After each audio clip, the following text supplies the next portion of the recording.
Assalamualaikum warahmatullahi wabarakatuh. Salam dan bahagia untuk semua guru penggerak hebat. Dalam kesempatan kali ini saya akan menyampaikan materi pembelajaran 7 tentang koneksi antar materi, refleksi, dan kesimpulan pemikiran Ki Hajar Dewantara.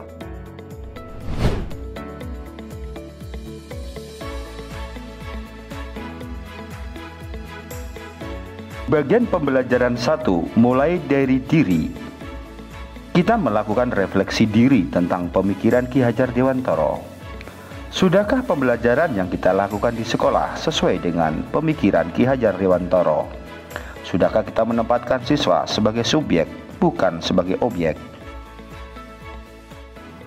Apa yang berubah dari pemikiran atau perilaku saya setelah mempelajari filosofi Ki Hajar Dewantara?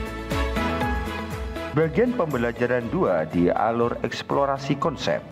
Kita melakukan refleksi kritis tentang pemikiran atau filosofi pendidikan Ki Hajar Dewantara.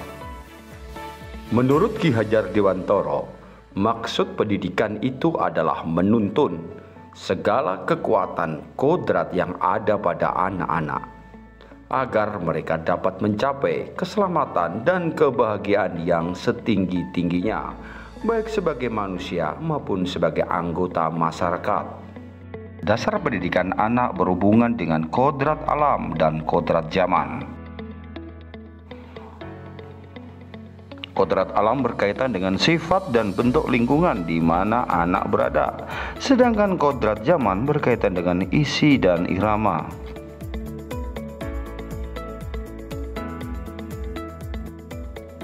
Ki Hajar Dewantara membedakan kata pendidikan dan pengajaran dalam memahami arti dan tujuan pendidikan.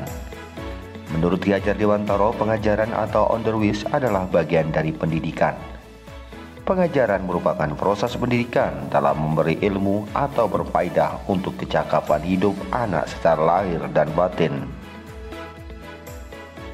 Sedangkan pendidikan atau opvoeding memberi tuntunan terhadap segala kekuatan kodrat yang dimiliki anak agar ia mampu mencapai keselamatan dan kebahagiaan yang setinggi-tingginya, baik sebagai seorang manusia maupun sebagai seorang anggota masyarakat.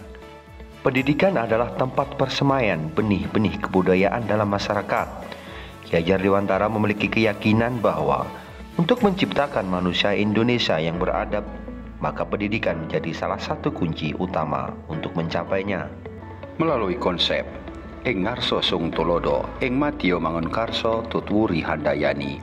Untuk memperkuat konsep pemikiran Ki Hajar Dewantara di ruang kolaborasi, kita bisa mendesain kerangka pembelajaran sesuai dengan pemikiran Ki Hajar Dewantara. Ruang kolaborasi memberikan ruang perjumpaan bagi kita untuk bekerja sama membangun kerangka pembelajaran yang sesuai dengan pemikiran Ki Hajar Dewantara.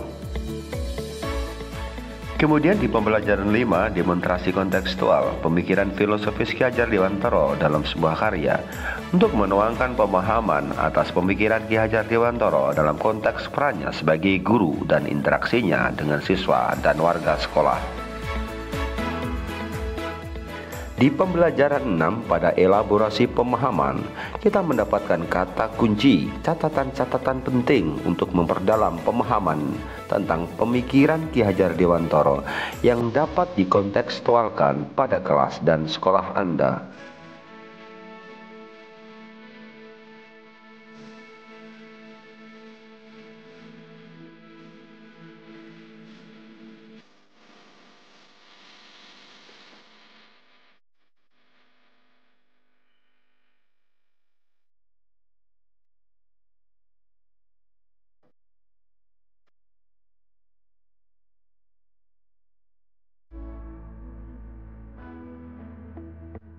Setelah kita memahami konsep pemikiran Ki Hajar Dewantara, apa yang bisa segera saya terapkan lebih baik agar saya mencerminkan pemikiran Ki Hajar Dewantara? Kenali potensi. Setiap anak mempunyai karakter masing-masing. Perbedaan inilah yang menjadi dasar perencanaan dalam merancang pembelajaran yang berpusat pada siswa. Kembangkan potensi siswa dan gali lebih dalam. Kemudian yang kedua, membuat rancangan pembelajaran yang berpusat pada siswa. Rancang proses pembelajaran yang mengedepankan keaktifan siswa. Membuat ide yang menarik dan menyenangkan. Pembelajaran yang menyenangkan akan membuat memori siswa bertahan lama. Tuangkan ide dan gagasan yang inovatif dalam membuat rancangan pembelajaran. Kolaborasi menjadi hal penting. Bekerja sama dengan rekan sejawat, saling bertukar pikiran agar program yang dirancang sesuai dengan tujuan yang ingin dicapai.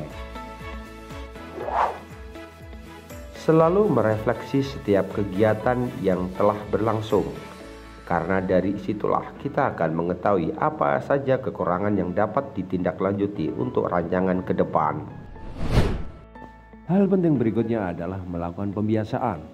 Pembiasaan hal-hal yang bersifat positif, analisis tingkat kemajuan setiap program secara kontinu, dan jadikan nilai yang positif itu menjadi suatu kebiasaan di lingkungan sekolah. Demikian koneksi antar materi, kesimpulan dan refleksi pemikiran Ki Hajar Dewantara. Semoga bermanfaat. Terima kasih. Assalamualaikum warahmatullahi wabarakatuh.